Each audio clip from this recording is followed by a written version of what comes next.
League of Legends streamer Tyler1 hosted the third Tyler1 Championship Series, which began November 25th. After the first day, the stream peaked at over 110,000 viewers, beating esports competitions such as Heroes of the Storm.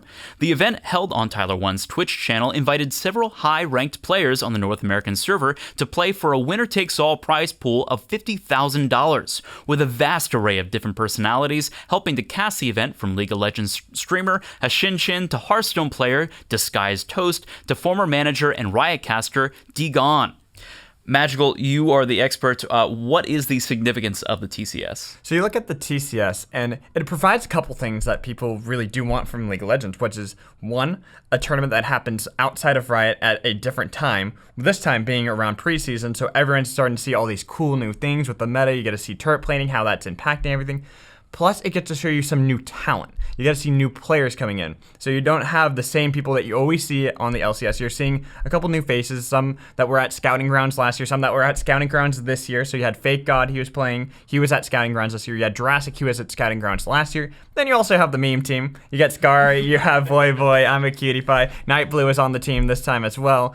Shifter in mid. It was a lot of fun to watch, but it is providing things for the viewers that they lack at this time, which is League of Legends content. They don't have something that they get to enjoy as much. Like, when you have LCS, you have this whole year, this great spectacle that everyone gets to enjoy. They're watching week by week, seeing their favorite teams, their favorite players, how they're doing. Even Worlds is a great opportunity to see an international stage. But then once that's over, there is nothing at all until All-Stars happens. And even then, people kind of look at it as like that's an all-right event. But when does LCS start? So do you think it's going to start more competitions like this? The thing is, if you're going to start more competitions like this, it has to be spearheaded by someone who's a personality like Tyler1.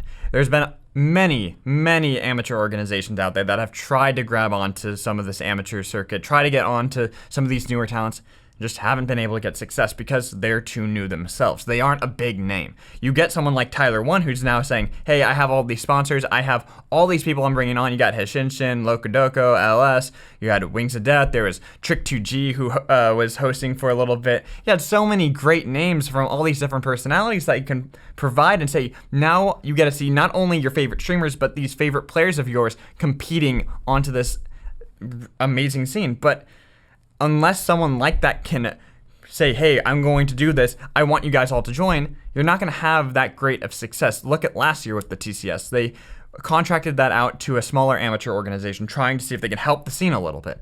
It did do a little bit, but it's not the same as when you have big personalities coming in that people love watching. They already are fans of them. You try to get unknown talent, people who haven't really been able to make a name for themselves just yet, they're not going to be as interested.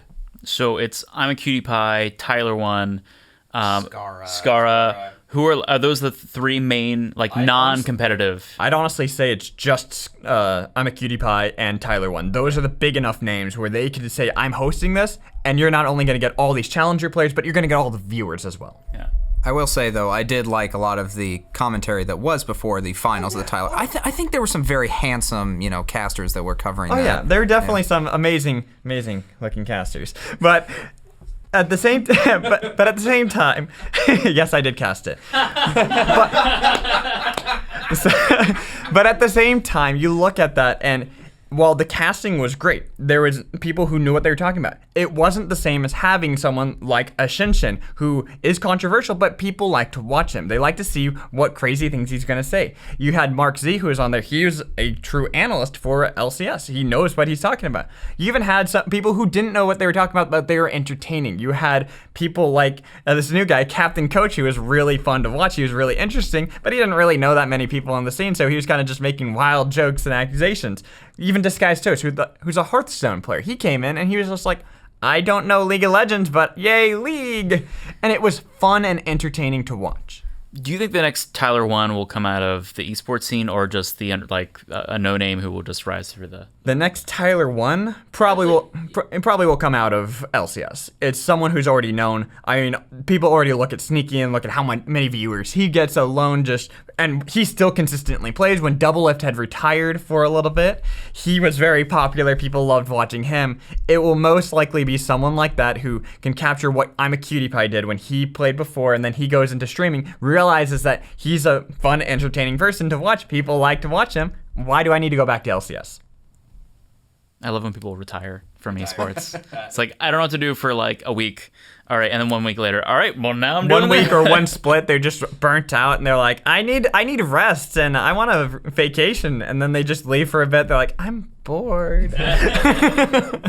That's really pulling a Lady Gaga, because I feel like she's always like out for a year and then she comes back and is like, oh, I'm so tired with the music industry, and then she makes a new album.